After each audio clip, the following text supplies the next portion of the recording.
اور یہی فکر صحابہ میں بھی تھی. صحابہ مستقل اپنی اصلاح، اپنے نفس کا محاسبہ کرتے رہتے تھے، اور وہ اس چیز کی بھی فکر کرتے تھے کہ ہماری زبان سے کوئی ایسا لفظ نہیں نکلے جو کہ اللہ کی نافرمانی کا ہو، یا ایسا لفظ نہ نکلے کہ جس کی وجہ سے ہماری آخرت میں پکڑ ہو جائے. ہم سے کوئی ایسا عمل نہیں ہو کہ جس کی وجہ سے آخرت میں ہمیں اس کا حساب دینا پڑے.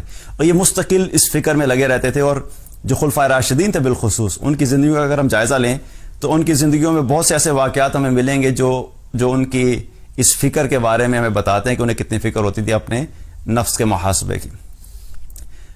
ابوبکر رضی اللہ عنہ بہت زیادہ احتیاط کیا کرتے تھے اپنے ہر چیز کے معاملے میں، اور بہت زیادہ فکر رہتی تھی انہیں اپنی آخرت کی.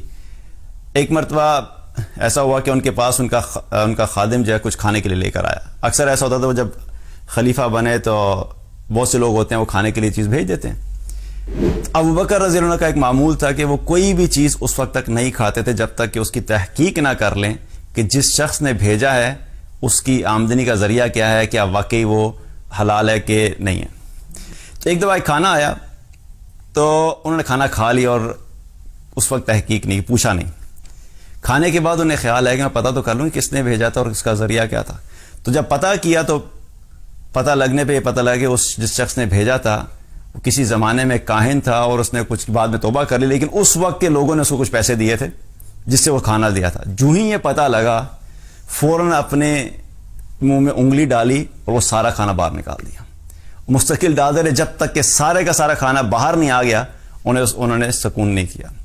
تو ان کو یہ احساس تھا کہ میرے پیٹ میں ایک لقمہ بھی ایسا نہیں جانا چاہیے جو کہ کل قیامت کے دن میرے لیے وبال کا سبب بنے. تو ایسی احتیاط کیا کرتے تھے صحابہ اپنی زندگیوں میں، بولنے کے اعتبار سے، کھانے کے اعتبار سے، رہنے کے اعتبار سے. اسی طریقے سے عمر رضی اللہ عنہ مستقل اسی فکر میں رہا کرتے تھے، اور جب خلیفہ بنے، امیر المومنین بنے، تو مستقل اسی ٹینشن میں رہتے تھے کہ مجھ سے کہیں کوئی غلطی نہ ہو جائے جس کے بارے میں مجھ سے سوال کیا جائے گا.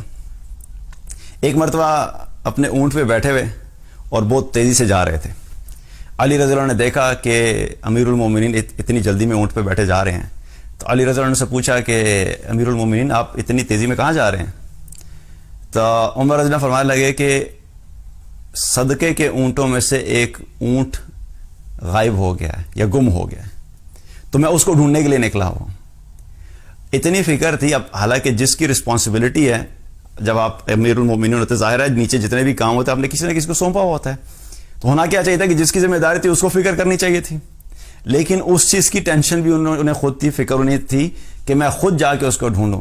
تو جب یہ دیکھا تو علی رضی اللہ نے کہا کہ امیر المومنین آپ نے اپنے بعد آنے والے خلفاء کو بڑی مشقت میں ڈال دیا.